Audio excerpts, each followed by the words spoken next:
Good morning, everyone. Good morning, good morning, good morning. And here we are, February 28th. We're at the end of the month. We're at the end of our One Journey, Many Paths themed month. And we are also at the end of Black History Month. And our topic today is Journey to Freedom.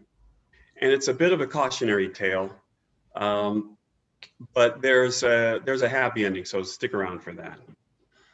Uh, One journey, many paths. That's what we're talking about this month. And what do we mean by that? It's the idea that we're all headed in the same direction. We're all headed towards the same goal. And we all are traveling along different paths to get there. And sometimes those paths cross in interesting ways. So, what's the destination? Well, here's a possibility. I mentioned in week one the impact that comedians have had on my development and how they have impacted me and affected my ways of thinking because they have a way of cutting through and talking truth. And sometimes it's an uncomfortable truth. It's sometimes difficult to listen to hear, but that's what makes it funny, is because it's an uncommon, an uncomfortable truth.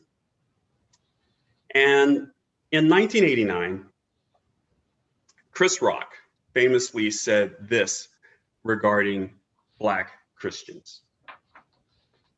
When you're Black, there's like no religion to turn to. It's like Christianity? I don't think so. White people justified slavery and segregation through Christianity. So a Black Christian is like a Black person with no memory.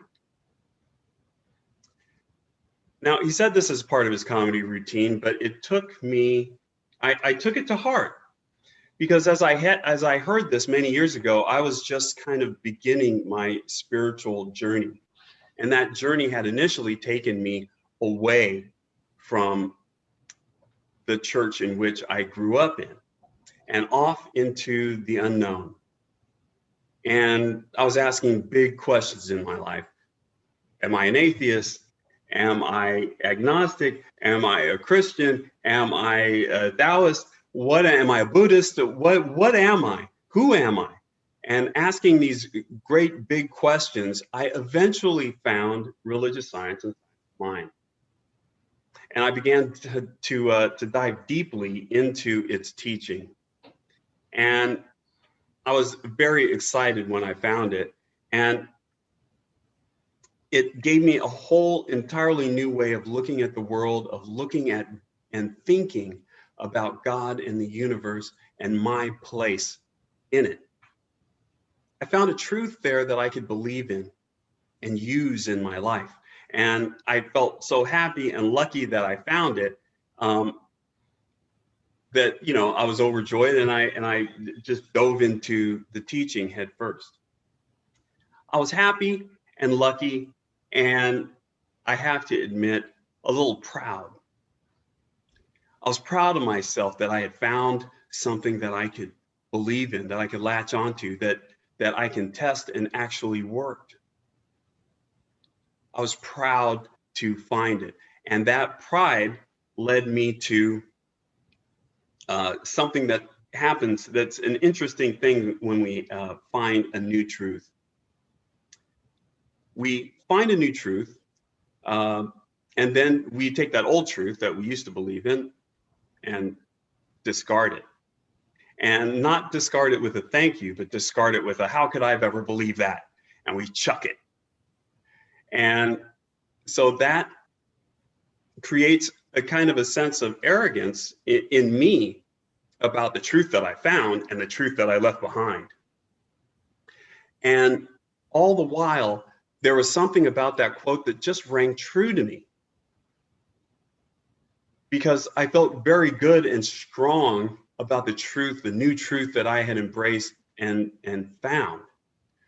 And so it made me look at the Black church and Black Christians as the same way that Chris Rock was describing. Now, why do that? Why do that when you could do what I'm doing? You could get into this philosophy that I'm getting into. And I found out why I felt that way. I found out why that quote rang so true to me. And the reason that that quote rang true to me was because I was ignorant. Even though I had been raised in the Black Christian church, I had no idea of its significance to Black people until last week. I watched a documentary on PBS entitled The Black Church.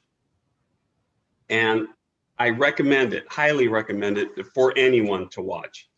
I'm a Black person. I grew up in the Black church. I didn't know about a lot of things that were in there. And it was an education for me. And trust me, I feel guilty about not knowing about the history of my people, this aspect of the history of my people, because it was so significant. I learned a lot. I learned that after the slaves were, well, I don't want to say freed, because freed is something that you kind of do to an animal. You know, you set an animal free. It's not what you do to a person. I prefer to think of it as our intrinsic freedom was acknowledged. And the powers that be had to succumb to our intrinsic freedom.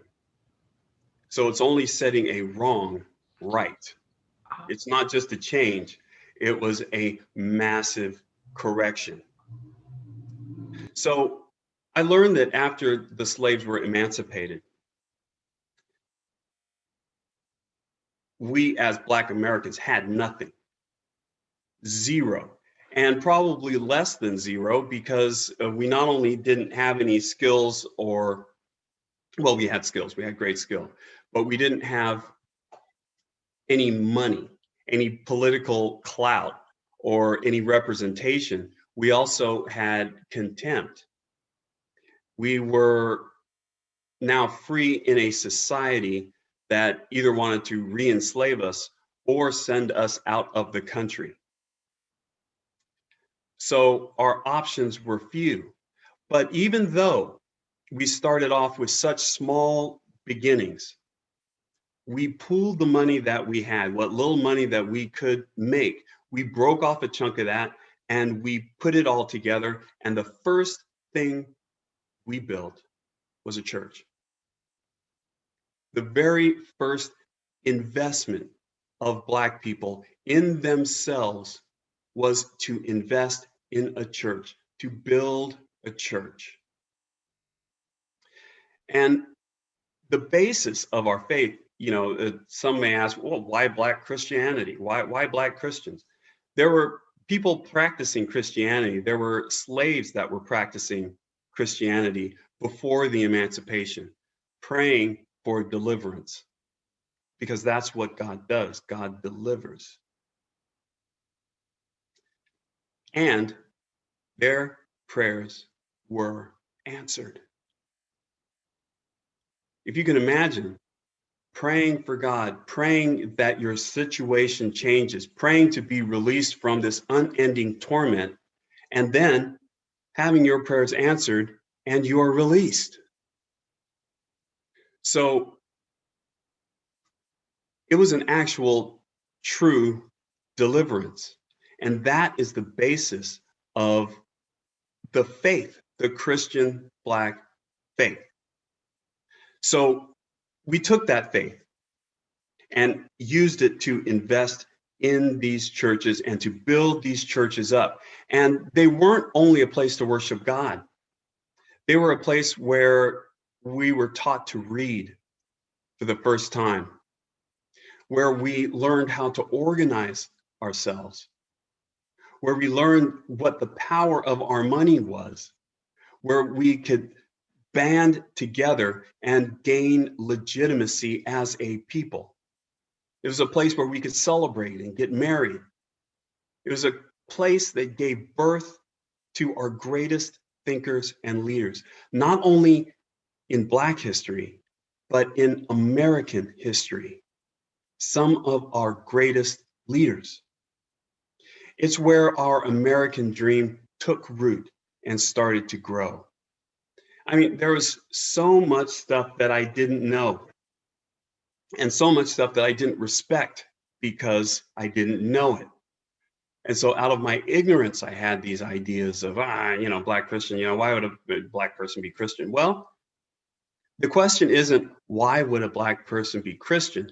The the thing that we should be doing is just to be thankful that it exists, to be thankful that there were Black Christians, to be thankful that there was a church, to be thankful that we could organize into a power to help ourselves.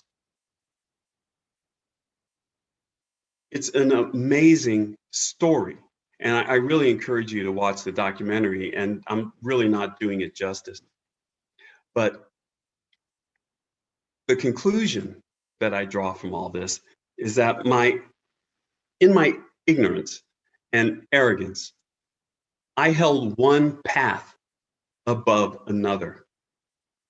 I held my path above that path of the Black Christian church, the Black Christian individual. I thought I was smarter. I thought I was craftier. I thought it was more mature to discover this other way of thinking. When in actuality, my path, the path that I so arrogantly held on to and held up, would not exist if it wasn't for the other path.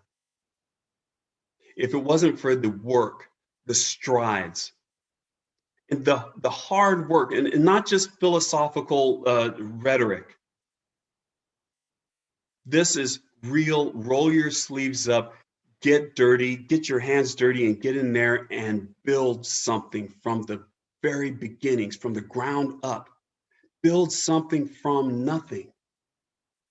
That is what the Black church represents, a triumph of humanity for people that had nothing to create something. And it was my folly, and I believe the folly of Chris Rock, to discount its significance just because some people co-opted it into doing wrong. That doesn't make the whole institution wrong. Not at all.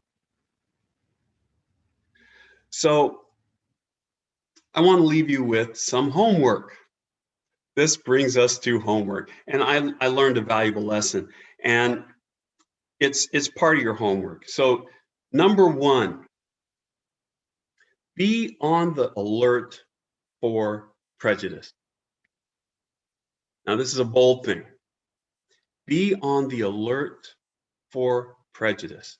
And you may say to yourself, I'm not a prejudiced person. I'm not prejudiced. What are you talking about? Be on alert for prejudice. I'm not prejudiced. Trust me. There is some ignorance in there. I'm ignorant about a lot of things. It's a big world out there with billions and billions of people in it. I'm ignorant of a lot of that experience. And that ignorance has led me to draw conclusions that may not be right. How do you detect a prejudice in you? Well, I can help you with that. When you paint with a broad brush, when you see a people going through something and you just write it off as something blah blah, without knowing enough to be able to draw a conclusion about it. When you find yourself discounting another person's experience as unimportant. Okay, this is a big one. When we assume that we understand that another person's experience is unimportant, we might be acting on prejudice.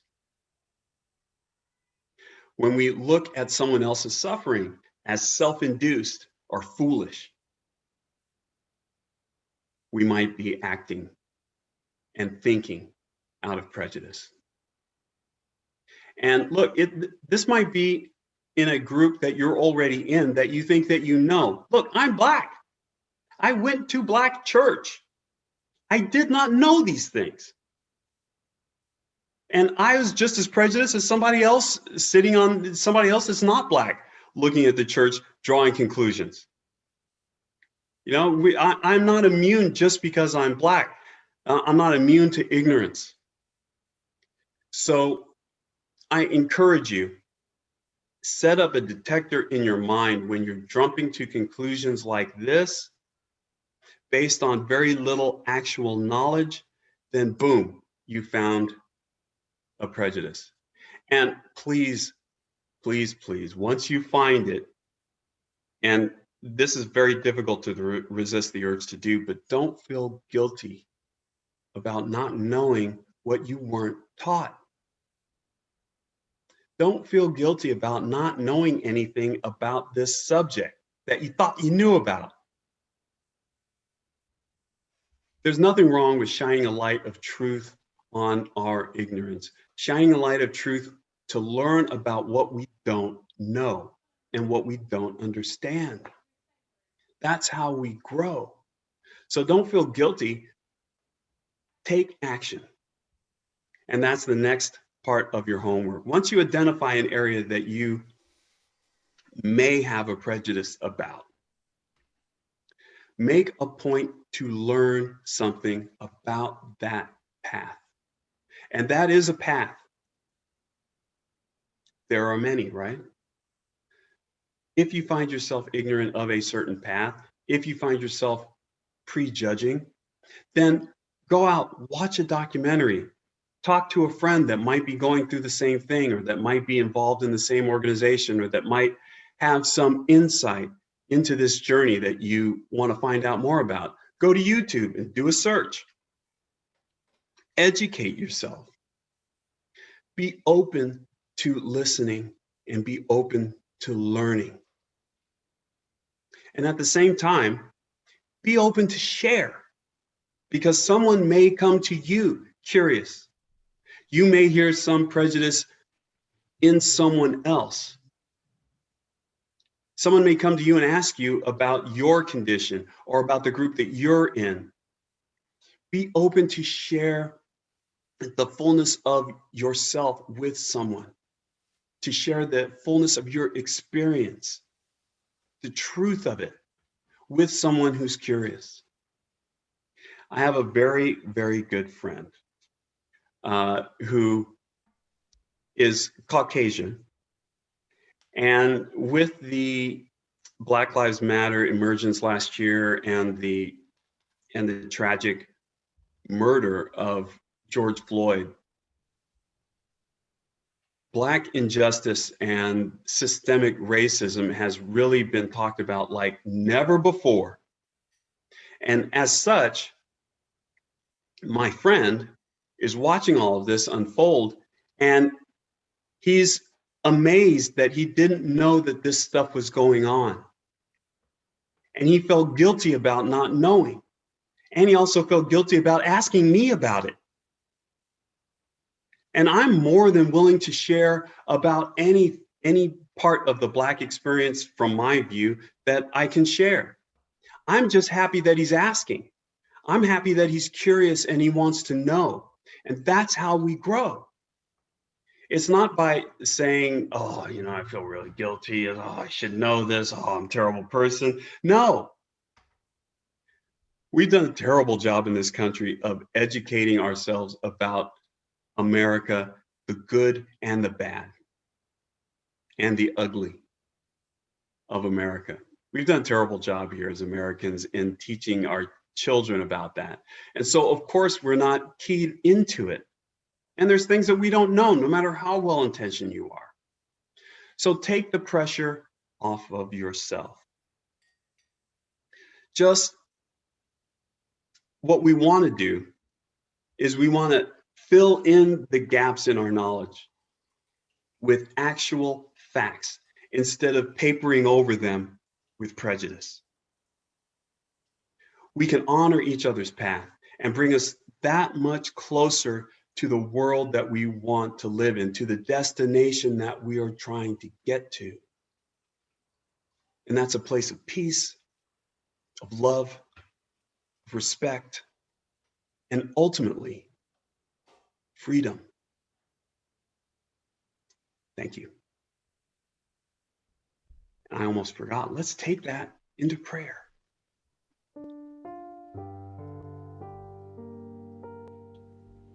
And it's here from our place of spiritual freedom, absolute spiritual freedom, where we're free to think and believe any way we choose. I choose to stand now and declare my truth, that there is one God, one Spirit, one light, one life, one love. And I'm also here to declare that as God is all of these things, all of the power, all of the light, all of the love, that I am part of that. All existence sprang forth from God. And in that vast, endless, infinite perfection, that is where I reside. That is my home. I am surrounded in God's perfection. I am made of God's perfection. And I am aligned and joined with God perfectly. And as I know this about myself, I know the exact same thing for every person here that's listening to my voice, every person that is not here listening to my voice. I know the same is true. We are all equally connected, blessedly bound to our Creator. And I know that as I set forth the intention to leave my prejudices behind, to exit from ignorance into understanding and into love, I know that I will find exactly what I'm looking for. I know that God will present me with options and ideas and manifestations that gently teach me about other paths, about other ways to exist in this world, and to learn about them with respect and love and admiration and excitement and amazement at the many ways that God comes forth in every life. And I'm grateful to know this. I'm grateful to proclaim it. I'm so grateful to see each and every person in the world in the same exact way, as shards of the infinite, as children of God, as blessed, perfect beings. And I release these beliefs into the mind of the universe that only responds with yes. And that yes becomes a manifestation in my life. And that's what I want to see. A world of love. And that's what I believe in. And so let us all release these words of love to see them come true in visions in our life. Let us release these words with the words, and so it is.